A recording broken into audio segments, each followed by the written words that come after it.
Look at you wearing a shirt like you're some kind of proper adult, when in reality you just forgot that you don't have a washing machine and you have to actually go out and get laundry done.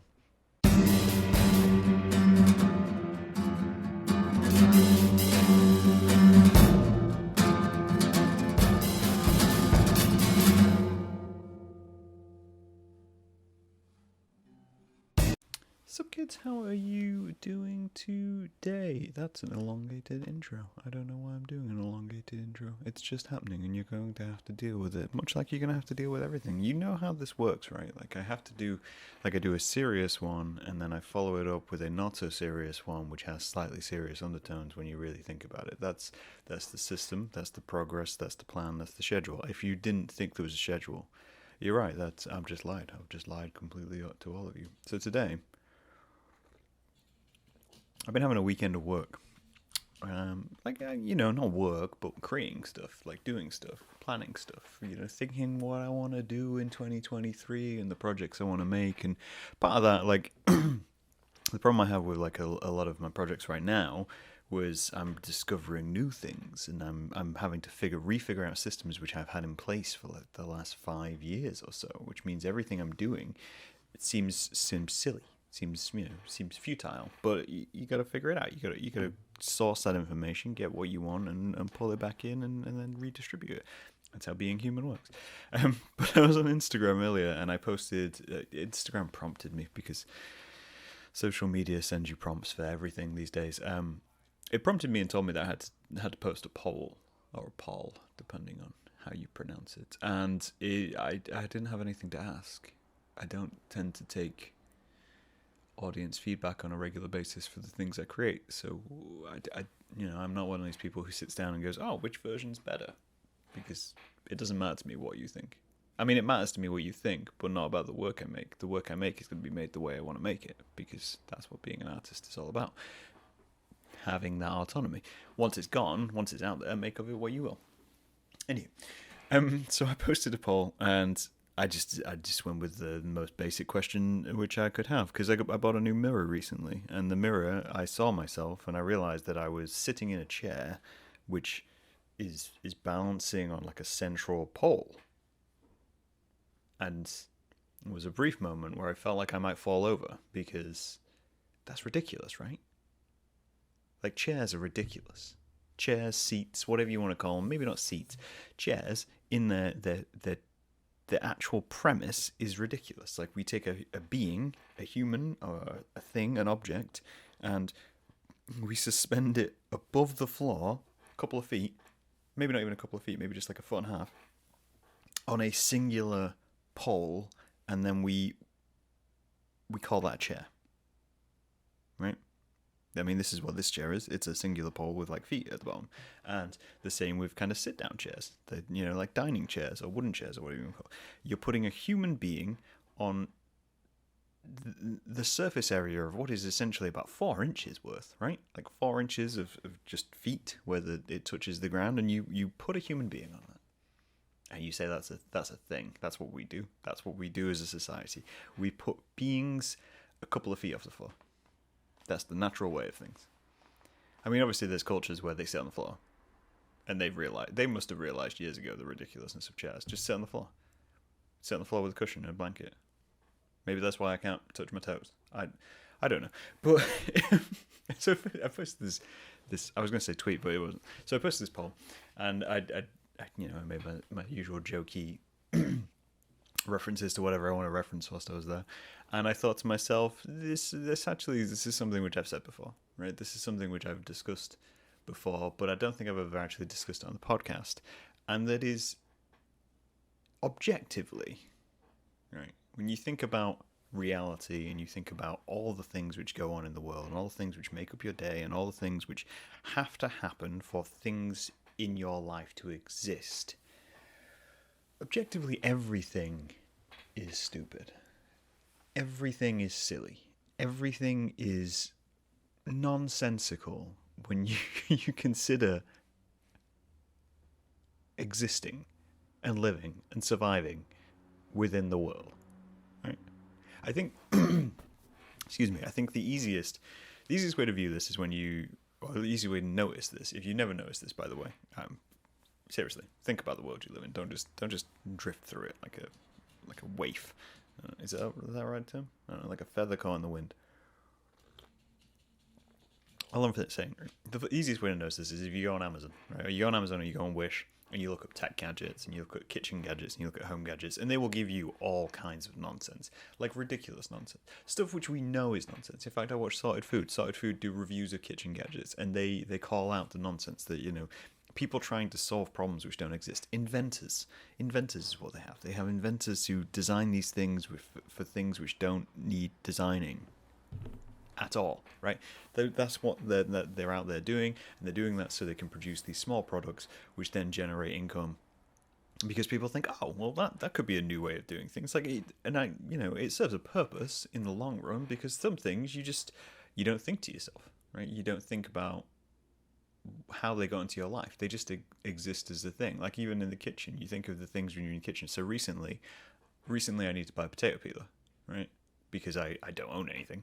So I bought a potato peeler, and I was thinking to myself, you know what, this is crazy, because I've been peeling potatoes with a knife, but my new knives are really sharp, and I don't want to slice my thumb open. But a potato peeler is a gadget. Years and years ago, someone would have thought, oh, that's ridiculous. Why would you need that? You have a knife. Everybody owns a knife. Knives are nice and easy. And then they got potato peelers, and then they took off and did the thing. And that's what everyone's aiming for. Everyone's aiming for the new thing, the new gadget. I remember speaking to somebody ages ago about someone who'd invented a new ice tray. And essentially it was a way to maximize the amount of ice you could get and the amount of cubage you could get out of a very small space. And it wasn't anything kind of groundbreaking. It was just a different way of looking at things. It was a new ice tray, and then it became very popular. And I have silicon ice trays now, right? I have silicon ice trays, not hard ice trays. I have these ice trays which bend and twist, because I'm a 90s kid. Because I grew up with hard ice trays, and I thought to myself, wow, I didn't want silicon ice trays. That's ridiculous. Just get a regular ice tray, twist it, and the ice pops out. And then I bought silicon ice trays and realized, holy crap, silicon ice trays are superior. But that's the kitchen industry. That's everything for your home. But that's how you can notice the ridiculousness. That's the feeling you get when you go on and you think to yourself, wow, yeah, some people really do make some that there is some nonsense out in the world. But what my suggestion is to you is that everything's nonsense. Everything. Literally everything. So when we take chairs, when you think about it, right? When you think about why we need to be 2 feet off the ground, we don't really need to be 2 feet off the ground. We don't. It's just we do that because we have that in our society. Right? This is something cultural. It's almost a cultural thing that we sit 2 foot off the ground or a foot and a half off the ground. So we put everything else a couple of feet off the ground. You could have shorter houses. You could have shorter houses. You could have smaller desks. You could have bookcases which don't tower. It all could exist. It could all just be a thing, but we refuse to accept that because we've said to ourselves we need to be slightly elevated. We need to be slightly elevated. All times. All times we need to be slightly elevated and off the ground. And that's ridiculous. And this was what kind of artists challenged when, especially I think it was the Bauhaus movement of just challenging design, challenging the world around you, and challenging the concepts of what we have within our society and we've deemed as important. Well, you can do with anything, literally anything. And I don't think this is a unique skill. I don't think this is anything, fantastical or unknown. I think we all realize that am I the only one? Am I the only one looking at the world and going, this is ridiculous? Why is this is just everything's ridiculous? Like doors, right? Doors. Just think for yourself. The doors to your house, to your bedroom, to anywhere, right? Doors are ridiculous. Have you thought about that? Doors at their core are ridiculous. So we built these boxes which we live in, right? Let's call it simple as we can. We built these boxes that we live in, and then we realized that we need a gap in the box to get out of the box. So we made a gap for the box, and then we put these slabs of wood on very small pins, and we hinge them so they can open and close. None of that's key to survival. Literally none of that's key to survival. None of that in our long history of being human beings, coming up through the world, none of that is key to survival apart from the initial box, which we built boxes, by the way. We didn't build rounds. We live in squares because squares are easier to stack, right? This is what I'm saying. As soon as you start just recognizing everything, it's kind of like drawing. You never remember that scene from The Simpsons where the art teacher describes how to figure out shapes and forms in people, so you can get like posture right and all these kinds of things. And suddenly Marge starts seeing everything as circles and squares and pyramids and all these kinds of things. That's all this is. That's all. You're just breaking it down. What is your house in reality? Your house in reality is a box. What's inside your box? Well, we have these smaller boxes, okay, and then within these smaller boxes we put other shaped boxes which go into our box because everything needs to be box shaped, so it's modular and nice and IKEA-esque. Life shouldn't be IKEA-esque. I don't know. Anyway, so we built these doors and then we put them on these hinges and we do that. And these doors aren't solid, not always, but a lot of these doors aren't solid. They're hollow doors, so that's a box which stops you from going in and out of your box. Your keys which go into the box, right? So we have these tiny pieces of metal which go into another piece of metal in order to make sure the hole you put in your hole doesn't open, right? And we say to ourselves, that makes sense. That's perfect. That's what I wanted. Nothing to stop anyone breaking the space around the rest of the lock. The illusion of safety is just what we've given ourselves. But we produce keys.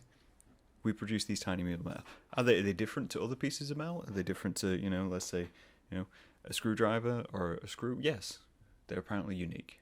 And they apparently come in all different shapes and sizes. Who decided on these shapes and sizes? No idea. We just have them. Beds are ridiculous. You lay down in a bed. Have you laid down in a bed recently? I imagine you have. Have you noticed that you're about a foot off the ground? It works into everything else I've been saying. Have you noticed you're about a foot on the ground? Have you thought about the fact that you likely have a mattress, and that mattress was probably in some way, might be spring-loaded, might be memory foam, whatever, had to have someone out there put that into a sheath. They put that into what is essentially a giant pillowcase, which is foam padded, and then they took that and they delivered it to your house. They delivered a large amount of springs or foam to your house for you to lay on. Someone's job is that. Someone's job is putting foam inside of cloth. And yes, it's comfort. It's what made existing within society easier. It's what all these things I've mentioned, right? I realize they serve a purpose. I'm not completely blasé about what these things have. Essentially, most of these things extended our lifespans from what we were, from the hunter-gatherer type of thing. Most of these things were things which we put into our lives. I mean, I just mentioned chairs, doors, and keys. Those things are pretty essential to life, right? Chairs help with your posture, help you keep upright, help you not get cold when you're sitting on the ground. Doors prevent people coming in and out. They give you a little bit of sense of security. They also give you a sense of privacy. They protect you from the elements.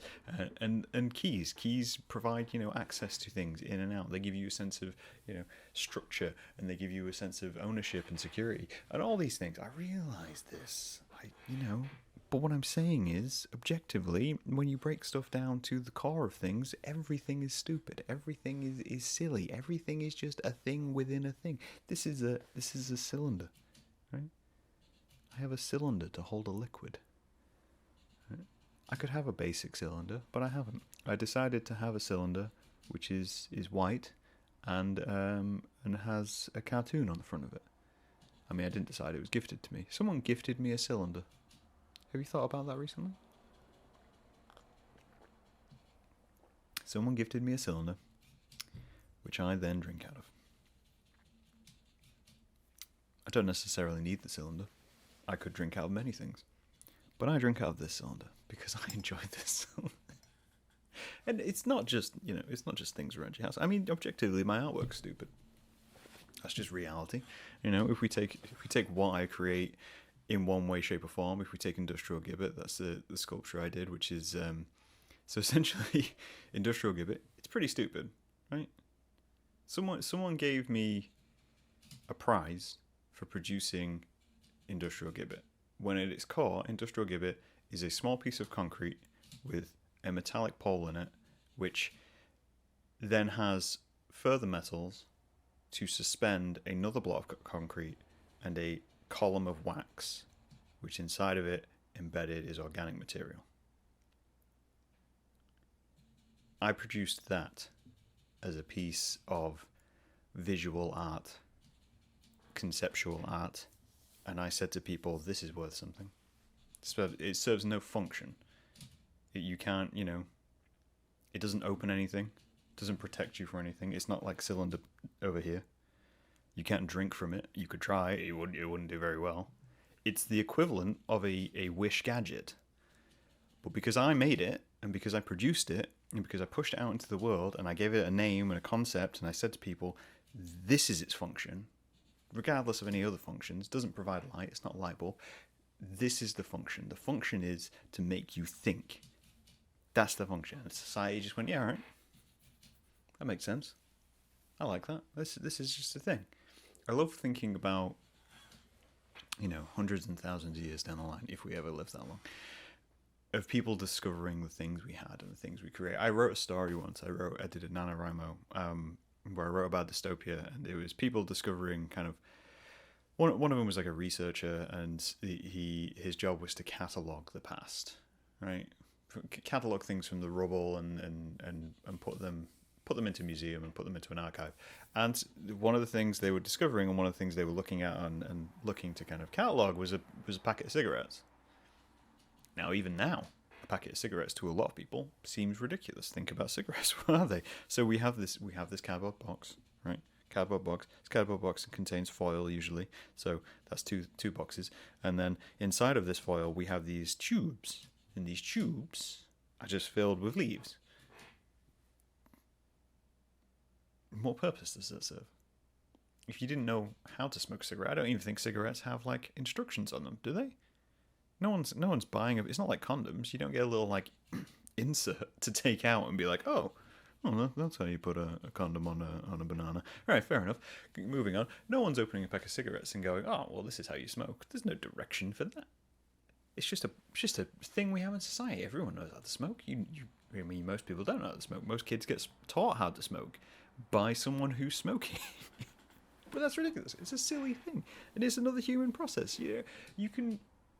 I love taking things which just are mundane and exist within our society, and just thinking about how ridiculous things it is. The other day I tweeted the other day about how if you ever get intimidated by your idols or people you really respect, or whatever that may be, if it's artists within the world, creators, if it's engineers or writers or teachers or whatever you want to idolize within your life and your kind of thing, all of it comes down to, at some point during their day, when you think about the people that you're idolizing and the people you really respect, at some point, they're going to have to wipe their ass. They just are. Right? Even the fanciest of people, even the top tier of people, it's generally in our society someone won't wipe your bum for you. That's just a reality. You only get that when you get to geriatric age. So at some point, they're going to wad up some paper, and just separate their hand from poop with a small piece of paper and wipe the bum.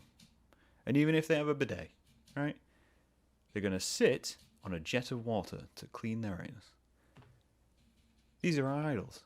These are the people we allow prestige and honor within our society. That's what they are. And you can break it down. As soon as you break it down to something stupid like that, you start to realize that everything is silly, And I think it's important to do this, right? That I do have a point to this, as I usually do, but I do have a point to this, right? When you start to see the threads and you start to unravel all the trinkets which make the world, I think personally that you start to get more satisfaction from living, from existing, because you recognize all the things which had to happen to get you to this point. Even this, right? This is me in a room, in a box, in the middle of nowhere, speaking to you, and I'm gesturing to myself like we're in the same room. That's ridiculous. I'm just a random person within the world, and yet you took some time of your day, and whilst I appreciate that, and I fully appreciate that, and you find, whatever reason you listen to the podcast, that's ridiculous. That doesn't move anything along particularly. We're entertaining each other.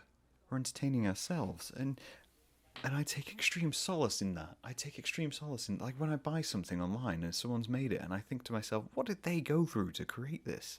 What did they go to get to this point? They'll have popped it in an envelope and sent it to me, and someone will have carried it. The amount of human beings involved in the process to get it to me, I think, is hugely important. And I think of an example. I was recently talking to a friend about the New York subway system, and I was saying how I've been impressed by the New York subway system. I didn't know what to think of it because all my view of it was through the media, and media obviously points very different pictures of the system and the city. And I was talking to a friend about it, and I was saying I was impressed about it all. It's great. It's roomy. There's space. You can stand up on it. Comparative to other ones I've been in, and they just started pointing out the bad things. Right? They started pointing out the things which were wrong with it. It smells. Okay, it's sometimes late. Okay, it's crowded. Okay, none of these things I saw as detractors from the fact that I was just impressed by it. And they started comparing to other places and other things. And I said, yes, but you're missing the point, right? You're missing the key factor here. We live in a city of like 8.4 million people. It is one of the most densely populated cities in the world.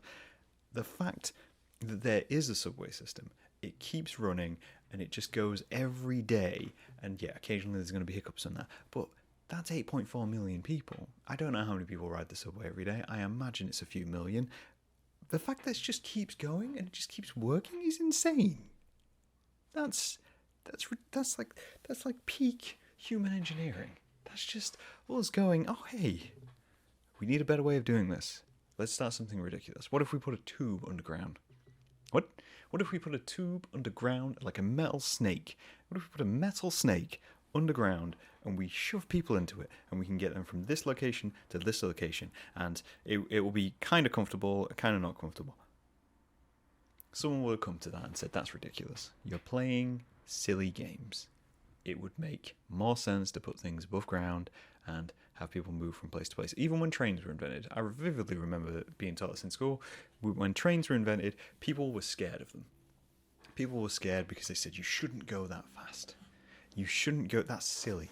No one should go that fast. It's not natural for human beings to go at that speed. Your insides will liquefy. We built trains. We built tubes. We built subways.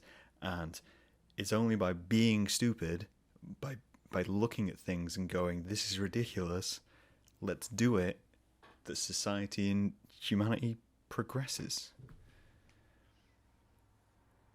I really hope you see this.